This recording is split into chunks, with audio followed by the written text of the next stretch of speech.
In this video, I'm going to show you how to do a split screen in Premiere Pro. So let's not waste any second and let's jump right into this video. Okay, and what you're going to have to do is very simple.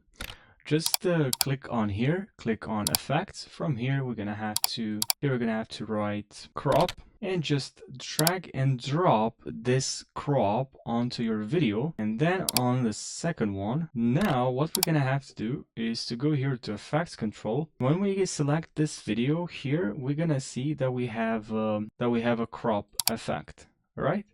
So now I would like to crop around here from left and right side. I can also just click on motion and just drag. And if I hold the shift, is going to lock in. Now I'll not have to crop from this side, only from this side.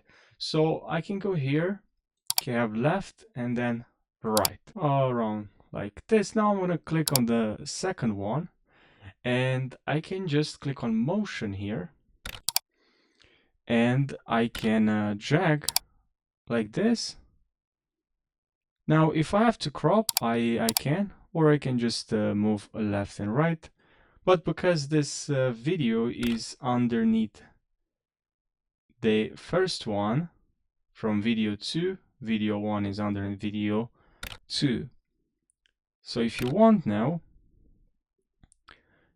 to crop, let's say the way you position this, it's really up to you. But if you want to make this look better, we can add rectangle. And now we're gonna drag this rectangle like so. Very nice. We're gonna press V to select from here, selection tool.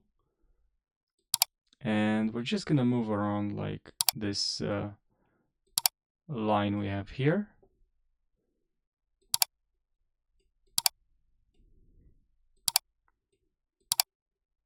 And this is what we have.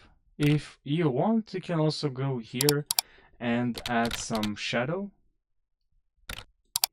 Drag and drop. So now we just added this shadow to our rectangle. Can increase the opacity, the direction, the distance as well. And also we can add some opacity. Now we have some shadow here. If you don't want, you can just hide and hide to see how it looks if you like. Okay, so I hope you found this video helpful. Thanks for watching and subscribe for more tutorials. I really appreciate it.